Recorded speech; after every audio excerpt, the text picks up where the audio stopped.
Olá, hoje eu vou contar para vocês como eu consegui o melhor resultado no sentido de tirar a acidez do molho de tomate. Eu uso bicarbonato de sódio. O molho tem acidez, o bicarbonato é o elemento base, então a química explica. O que é base elimina o ácido. Mas é muito importante saber usar o bicarbonato. Estando o molho pronto, já temperado, comece o processo colocando bicarbonato aos poucos. Para você ter ideia da quantidade, nesse molho usei uma lata de tomate pelado e 4 tomates italianos. No entanto, essa técnica se aplica a qualquer tipo de molho de tomate, ok? Veja a quantidade que comecei a colocar, é pouco, vai de pouco a pouco. Nesse ponto, o molho já está com sal. Observe a reação, o molho espuma porque o bicarbonato está reagindo e eliminando a acidez do molho. Importante misturar bem e deixar agir por uns 30 segundos. Experimente.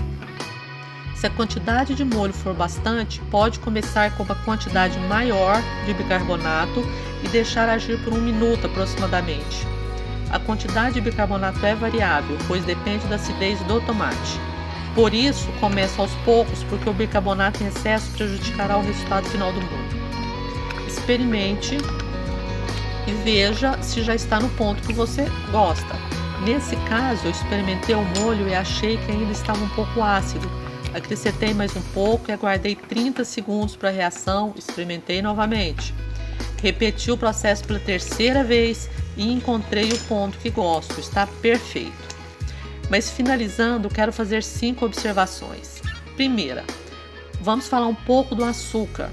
Apenas faço uso do açúcar quando quero dar um toque um pouco adocicado ao molho.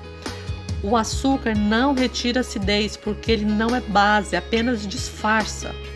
Segundo, é bom lembrar que grande parte da acidez vem das sementes do tomate, então é adequado retirá-las. Terceiro, o tipo de tomate também é importante, pois alguns são mais ácidos que outros. Use o italiano e ele deve estar bem maduro. O tomate maduro tem menos acidez. Quarta observação. No entanto, mesmo fazendo tudo isso, na maioria das vezes o molho ainda tem acidez depois de pronto. Aí então é hora de adicionar o bicarbonato de sódio para fazer o ajuste final.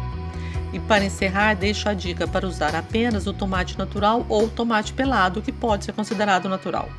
Agradeço você por ter assistido esse vídeo e espero que tenha sido útil. Um abraço.